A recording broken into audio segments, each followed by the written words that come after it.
Nous allons aborder dans cette vidéo la gestion de projets sous Fusion 360. Tout d'abord, sur le logiciel Fusion, vous allez créer un nouveau projet. Vous allez donc ici dans votre Data Panel, donc vous l'affichez en appuyant sur ce bouton, et vous allez faire un New Project.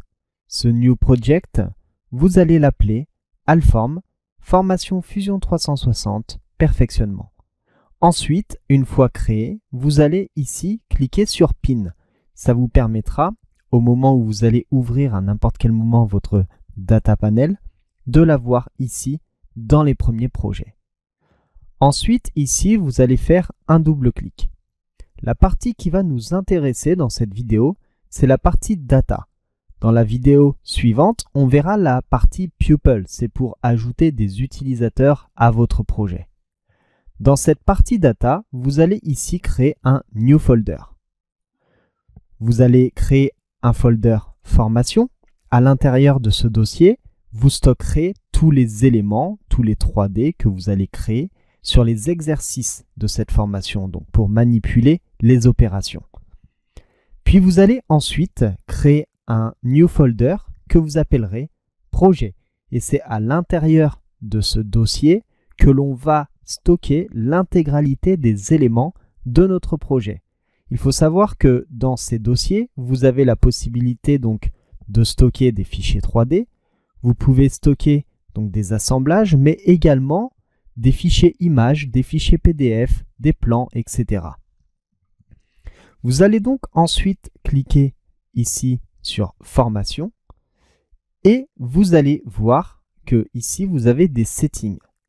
Vous pouvez donc sort by last update ou by name, c'est le fait de trier par dernière mise à jour ou trier par nom.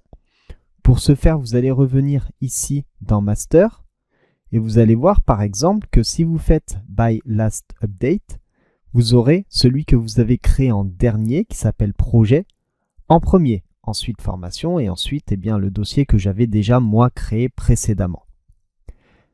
Ici, on fera sort by name. Ensuite, vous avez le view as grid ou view as list. C'est-à-dire que vous avez donc la possibilité de voir soit des grosses icônes comme ceci, soit vous verrez en tant que liste et en plus de ça, vous aurez les détails de ce qu'il y aura à l'intérieur de votre dossier. Donc ici, c'est à vous de choisir, soit vous mettez as grid ou as list. Ici, le View Offline Cache, si vous le cochez, c'est-à-dire que vous allez voir tous les éléments du cache hors ligne. Là, ça ne nous importe rien du tout dans le cadre de ce projet.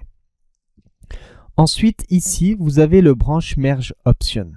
Et vous avez la possibilité, en cliquant ici sur ce bouton, d'afficher une nouvelle fenêtre et de voir en plus l'intégralité des éléments, donc l'historique de ce que vous avez créé sur votre projet. Donc ça met un certain temps pour s'afficher puisqu'il vous faut évidemment une connexion internet dans ce cas.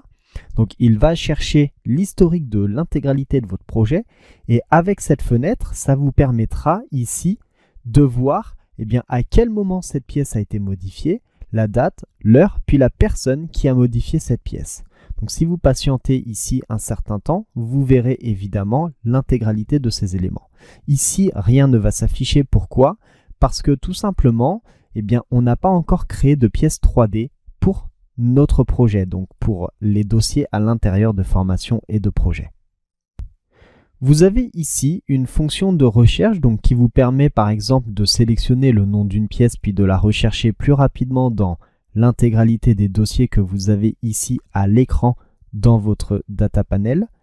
Puis à côté, vous avez la fonction Refresh qui permet de faire une mise à jour sur les pièces que vous aurez créées ou modifiées ou bien même une personne qui est également liée à ce projet avec vous.